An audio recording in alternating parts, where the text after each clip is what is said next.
Hello అందరికీ నమస్కారం. నా వీడియోలు చూసినందుకు మీ అందరికీ చాలా ధన్యవాదాలు. షేర్ చేయండి, లైక్ చేయండి, సబ్స్క్రైబ్ చేయండి. ఈరోజు ఒక మంచి లేటెస్ట్ న్యూస్‌తో మీ ముందుకు వచ్చాను. ఆ ఆ వీడియో ఏందంటే, చంద్రబాబు నాయుడు గారి చెవులో పూలు. ఈ మీడియా వాళ్ళు ఎవరైతే ఉన్నారో, అంటే టీడీపీకి మొదటి నుంచి ఈ రోజు వరకు కూడా సపోర్ట్ చేస్తున్న మీడియా ఛానెల్స్ ఏవైతే ఉన్నాయో, వాళ్ళందరి గురించి ఈరోజు నేను మాట్లాడాలని చెప్పేసి అనుకుంటున్నాను. ఈళ్ళేం చేస్తున్నారంటే, చంద్రబాబు నాయుడు గారు ఏది చెప్తే అదే నిజం అని చెప్పేసి ఆయనకి భజన చేసే కార్యక్రమంలో ఉన్నారు. కావాలంటే ఒకసారి ఈ వీడియో చూడండి. Why I am saying I started Microsoft. Then Nadella Satya started working there. Then he became president of Microsoft. One should have aspiration.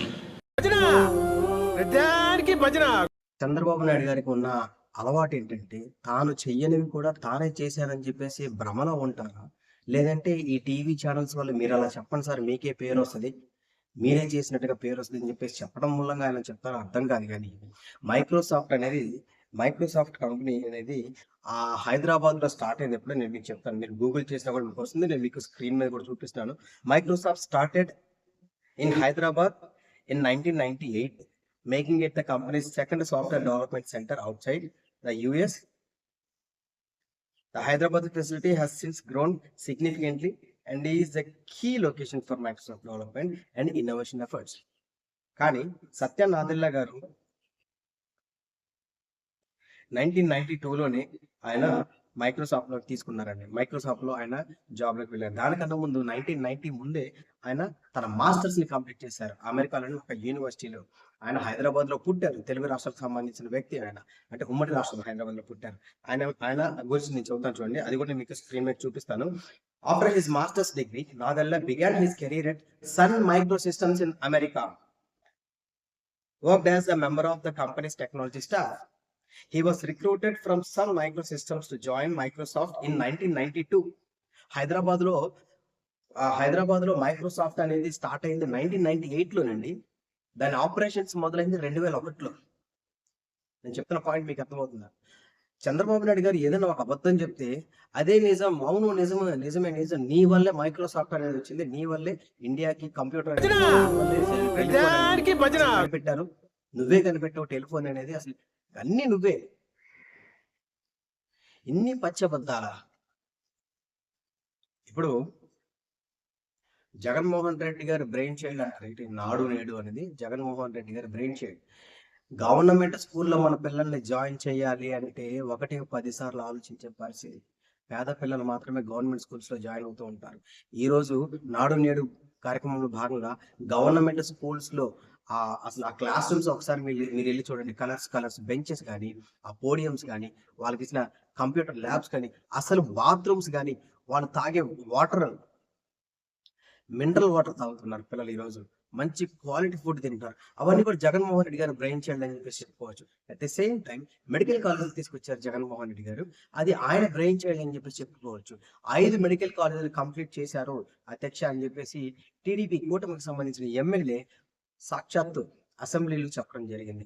At the same time వాళ్ళ క్యాబినెట్ మినిస్టర్ కూడా ఎవరు, మన పార్థసారథి గారు కానీ ఇంకొకతను, వాళ్ళు కూడా గబుక్కున నోరు జారు 17 జగన్మోహన్ రెడ్డి 17 మెడికల్ కాలేజ్ స్థాపించారు.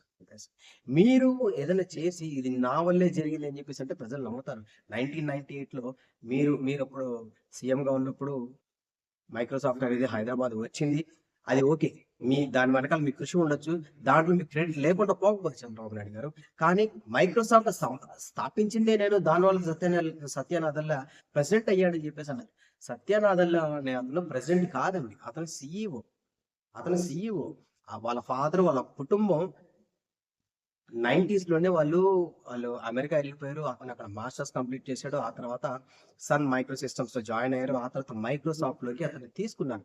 ఇది జరిగింది. అంతేకాని మీ వల్లనే జరిగింది అని చెప్పేసి మీరు చెప్పడం, వీళ్ళేమో భజన కొట్టడం, ఆ భజన కొట్టడం వల్ల మీ చదువు పూలు రావడం, మీరు నిజంగానే మీరు అదే నమ్ముతున్నారో, అది మీరు ఎల్యూషన్ లో చెప్తారో, లేదంటే జనాలకు అబద్ధం చెప్పి నేనే చేశాను చెప్పేసి క్రెడిట్ దొంగిలించడానికి ట్రై చేస్తారో తెలియదు. కానీ ఇది మాత్రం కరెక్ట్ కాదు. అబద్ధాలు చెప్పి జనాలు అర్థం చేసుకోలేనంత పిచ్చోళ్ళు కాదు. అట్ ది సేమ్ టైం ఇదే నిజమని చెప్పేసి నమ్మేసే పిచ్చోళ్ళు కూడా ఉన్నారండి, లేకపోలేదు. ఇప్పుడు ఈ వీడియోలో చూడండి చంద్రబాబు నాయుడు గారు ఏమంటున్నారంటే వన్ షుడ్ హ్యావ్ యాస్పిరేషన్ అని చెప్పేసి అంటున్నారు. ఒక ఒక ఆశ, ఒక కళ అనేది ఉండాలి. నేనే మైక్రోసాఫ్ట్ స్టార్ట్ చేశాను, సత్యనాథన్లో సీఈఓ అయిపోయాడు. మీరు స్టార్ట్ చేశారా? సత్యనాథన్లో సీఈఓ మీ వల్లే అయ్యాడా? అంటే మొత్తం కలిపి జనాలు ఒక రకంగా అర్థం చేసుకోవాలి ఏంటంటే చంద్రబాబు నాయుడు గారి వల్లే. చంద్రబాబు నాయుడు గారు అసలు యాస్పిరేషన్ అంటున్నారు అంటే ఏంటో, ఈయనకి ఇంగ్లీష్ వచ్చు కాబట్టి అమెరికా వాళ్ళందరికీ చదువు చెప్పారు కాబోలని చెప్పేసి నిజమే అని చెప్పేసి నమ్మే జనం ఉన్నారు ఈ రోజుల్లో. అందుకే చంద్రబాబు నాయుడు గారు దాన్ని దాన్ని క్యాష్ చేసుకుంటున్నారు అని చెప్పేసి నా నేను నా నా బలమైన నమ్మకం. ఇలా చేయడం మూలంగా కొంతకాలానికి ప్రజలు మిమ్మల్ని అసహించుకునే పరిస్థితి వస్తుందని చంద్రబాబు నాయుడు గారు. ఎందుకంటే ఇదన్నీ చేసింది మీరు కాదు. ప్రజలు ఎడ్యుకేట్ అవుతున్నారు. కొన్ని రోజులకి తెలుసుకున్న రోజు ఛీ అనుకుంటారు సార్. మీరు ఎందుకు ఓవర్గా గఫాలు కొట్టుకోవటం? మీరు చేసింది మీరు చెప్పుకోండి. ఎక్స్ట్రా చెప్పుకోవటం దాని మూలంగా కొంతవరకే మైలేజ్ వస్తుంది, కానీ లాంగ్ టర్మ్ లో ఏమనుకుంటారంటే చిచ్చి ఏంట్రా బాబు, మనల్ని ఎట్లా నమ్మించాడు, మన పేరెంట్స్ ఎట్లా నమ్మించాడు అని చెప్పేసి జనాలు తెలుసుకున్న రోజున మీ మీద పూర్తిగా వ్యతిరేకత అనేది పెరుగుతుంది. కాబట్టి ఇలాంటివి చెప్పుకోవటం, ఈ టీవీలు భజన చేయటం మూలంగా వ్యతిరేకత అనేది పెరుగుతుందే కానీ అసహ్యం అనేది పెరుగుతుంది, కానీ మీ మీద కొంచెం కూడా సాఫ్ట్ కార్నర్ రాదు. You will not be in the good books of the public.